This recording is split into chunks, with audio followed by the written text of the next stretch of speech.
Thank you so much. Hi, everyone. It's always hard when you hear you're the last people speaking at an event, so hopefully you've got the energy to listen for the next 20 minutes or so. We're delighted to be here. My name is Sarah McDonough, and I lead our employee experience business here in the UK and in Ireland. And I'm joined by my colleague Mike Lewars, who heads up our sales at Willis Towers Watson in health and benefits. So we're delighted to be here. It's an incredibly important topic, and we're delighted to see so much interest in this. There's no doubt that ESG policies have started to shape well-being strategies and what we do day in, day out in terms of thinking about how we evolve when we're thinking about benefits that we offer to our employees.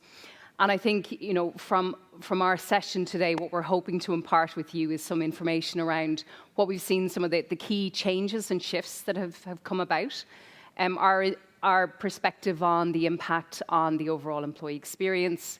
And we're also going to hopefully cover some case studies and give you some examples of some best-in-class examples of leading organisations who are just leading the way in this space. We will allow time for Q&A as well, so if there's anything you want to ask us during the session, please do hold, maybe pop them into the app, and we will come to those towards the end of the session, if that's okay. So there's no doubt, you know, ESG is a leading priority for organisations right now, and we know that it's a key contributor in overall organisational value, and we know this from our own research that we've done, looking at ESG and looking at perspectives from senior leaders within organisations and board members. I think what's really interesting is the acceleration of priorities and the ESG priorities within organisations right now. Because of the pandemic, because of world events, there's been an acceleration. And I think what's really interesting as well are some of the key external influences that have changed recently. And we're going to share some research on that as well, because both Mike and I have looked at different sources of research, and it's quite interesting to look at what's happened in recent times and how much has actually been influenced by external factors, including employees.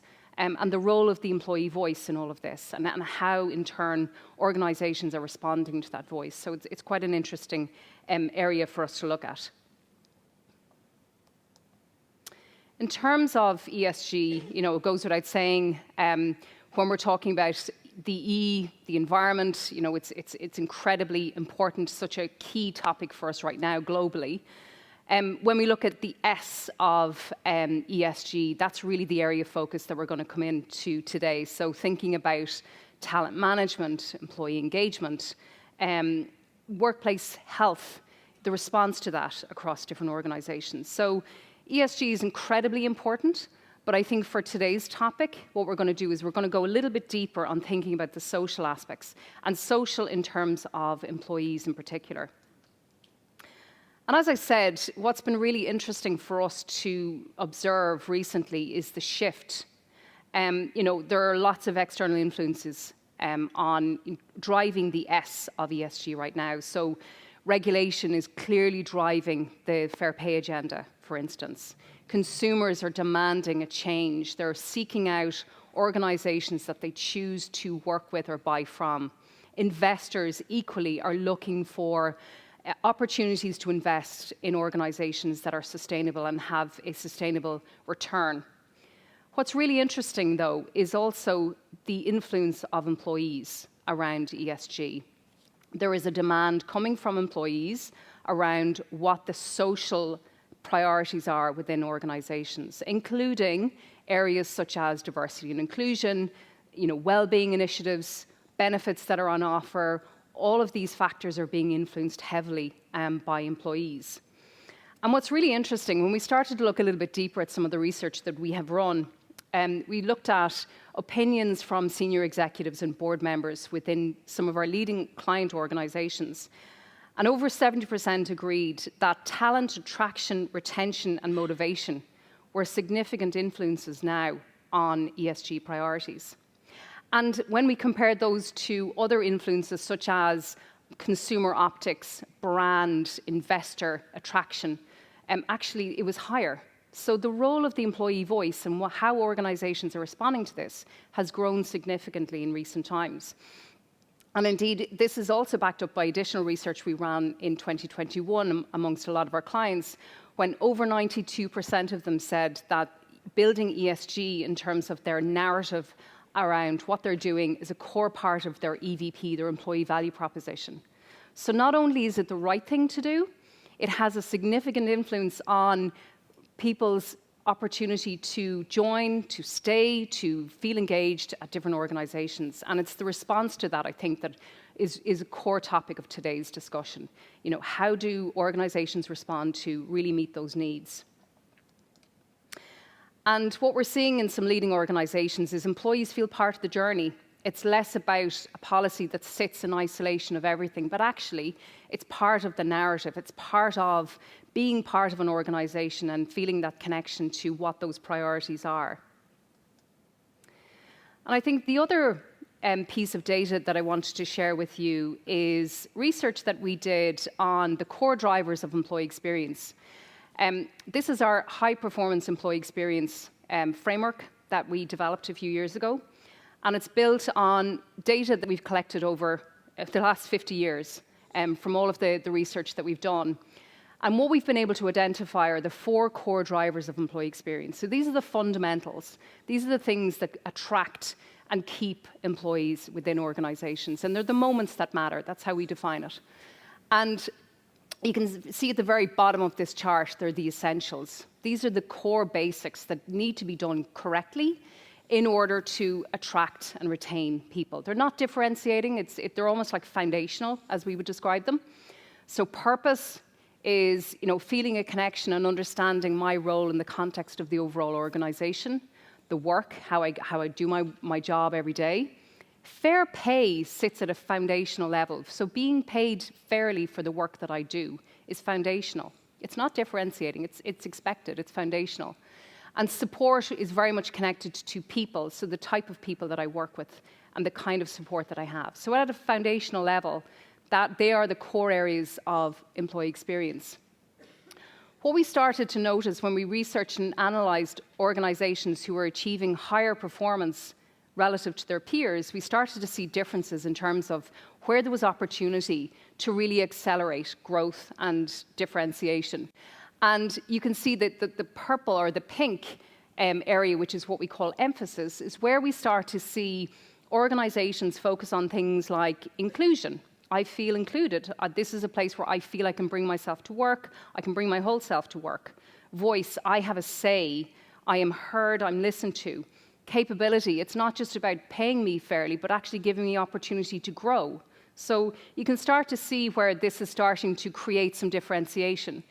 And really, when we started to look at the high-performance organizations, we could see these are the core areas where, by focusing on things like reward, giving people opportunity to grow, creating an environment where people feel connection to the purpose of the organization, feel they have a voice, have created their own personal agency, that's where real differentiation happens, and that's where high performance is enabled. So there's a clear link between getting the basics right and driving high performance through a business by focusing on these key areas. So I'm going to hand over to Mike now, who's going to share some perspectives on some of the areas that influence benefit strategy. Thank you very much, Sarah. So Sarah's taken you through the boardroom perspective.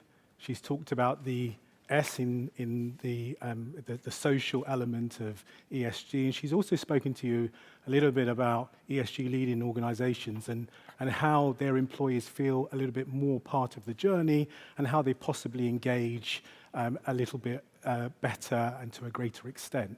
So that's really interesting, but what I wanted to do was to talk about benefits and what the trajectory looks like in terms of benefits and how that feeds into embedding ESG policy. So what you see in front of you is some research from a survey that we commission at WTW. We do lots of surveys, but we're quite data hungry and we think it drives our consultancy. So the data that you see in front of you comes from a survey that we commissioned back end of last year. We'll do it again this year, which is our benefits trends survey. And what you see is what employers believe will influence their benefit trajectory over the next couple of years. And I think the results are actually quite interesting. So 76% of respondents either agree to a great extent or a very great extent that diversity and inclusion is going to be a big part of their benefits strategy. And of course, supported by increased remote working and tight labour markets. Now, all things that you know and probably feel some pressure around at the moment. And I think what's really interesting is that if you look at the left of that slide, you see things like increasing claims incidents, you see the whole pressure around cost and premium management, organizational restructure. These are all issues that you've always faced. But if we look back 2, 3, certainly 4 years ago, what we see to the right of that slide wouldn't have been the case. So I think that we're hearing loud and clear from employers that these are the areas that they're focused upon, and they need to reflect their benefit strategy to address the challenges that you see in front of you. And I think that the benefits are clear. The benefits are clear around inclusion, around retention and attraction. These are real challenges that our clients have at the moment. There are also benefits around I mentioned inclusion, but also satisfaction and engagement. So I think that's where the trajectory is going. I think moving on to some other research that we've commissioned, and this time from an employee perspective. So you saw employer, this is from employee. And I think that employees see value. The top line that I take from this slide and from this insight from our attitude survey that was commissioned earlier this year is that employees see value in their benefit structures. So in terms of those that agree and strongly agree, 45% believe that their employee gets them a better deal than they get themselves. And 42% trust their employee, trust that their employer will find them the right provider, trust their employer will find them options and choices that meet with their needs. So I think that that is the basis upon which you can really start to broaden and embed an ESG-related focus in your benefit strategy moving forward, is that principle of trust and the value that we see employees taking from their benefit structure. And again, using that same survey, I said that we were really hungry around data. We've looked at what are the benefits that employees want help with. And it's very clear that a significant chunk, 23%, say they want help with retirement. That plays true. Another significant chunk, and this correlates with the employer data that we saw earlier on, say that they want some help with flexible working arrangements. So this is here to stay. And I think that it does need to be addressed by you as employers. So I think addressing these types of challenges, concerns, and priorities that employees see is imperative in terms of driving some of those benefits that I talked about beforehand: inclusion, satisfaction, engagement, but also around retention and attraction. So I want to move very shortly on to case studies, because actually the theory is one thing, sharing with you what the case studies look like is another thing altogether, and I think that that is definitely something I want to do. But before we get there, I just want to talk about the approach that we're seeing companies take. Now, the example that's on the slide in front of you is around pay disparity, but I think what I want to take you through is a structure and an approach that we're seeing from corporate employers. So I think in any reward or benefits issue or challenge or dilemma that they have, something that requires review, there's always the opportunities to start at a local basis with a real focus around compliance. And I think the strategic step that moves on from that is identifying priorities and principles, objectives setting, then moving into policy formation at a regional level and then at a global level, then thinking about the other benefits that are linked and associated, and then thinking about how you integrate that into a much broader agenda. The principle there is around supporting this focus with strong education around robust communication and ensuring transparency in terms of policy output and policy output and communicating that detail. So looking at local, focus on local, and scaling up to a global level with greater levels of transparency. And I think fundamentally it's always important to ensure that there is ongoing evaluation to ensure that any changes that you're making remain relevant in the context of which you operate. So I wanted to move to best practice. So we talked about theory. What is best practice? And if you will indulge me to look at some notes, I really want to flesh this out in the 4 minutes that I have left. So that's a really busy slide, and don't pay too much attention to it. But what I want to do is to read a couple, maybe 3 if we can squeeze it in, of case studies based upon some principles of best practice. And I think one principle of best practice is just companies that intuitively feel that they want to be more inclusive, diverse and fair. And we worked with a financial services organization with 51,000 employees across 38 countries that simply wanted to ensure that all of their benefits were fair and inclusive. They had a public and an internal commitment to 4 diversity groups: LGBT, gender, nationality, which was a proxy for ethnicity and religion because they didn't capture that, and age. And actually, we reviewed their benefits with a DEI lens and were able to do a number of things.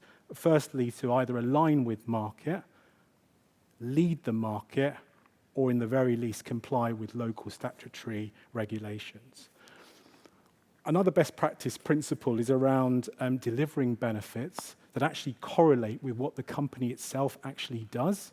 So, and the example that we have, and this, by the way, sends real powerful messages to investors, to customers, and to their employees. High-tech company in the fertility space. Client was looking to establish a global family forming program for 20,000 employees, an inclusive program to everybody, regardless of sex, sexual orientation, age. A very broad journey that covered from education, treatment, and indeed the return to work. And we helped them to form those policies and communicate to employees. And the final one that I share with you, and I know that I've only got a couple of minutes left, and apologies for that, but we're also seeing an increase in signature benefit programs. So, and those are where policies are being introduced to address either a specific issue or to address specific employee feedback, or indeed pressure. And so the example is a global services, financial services business with 64,000 employees, some 38 countries. And the client was receiving a lot of pressure around the need to provide Juneteenth as PTO. That was coming from the States, and so it led to a far broader PTO review process, which looked not only at benchmarking data, but also thinking about emerging trends. And actually the client now thinks that they've got a structure which is sustainable for the next 5, 10 years. So those are some real life examples of what companies are actually doing related to best practice, but evidencing in what they're actually carrying out, undertaking in terms of review and refinement.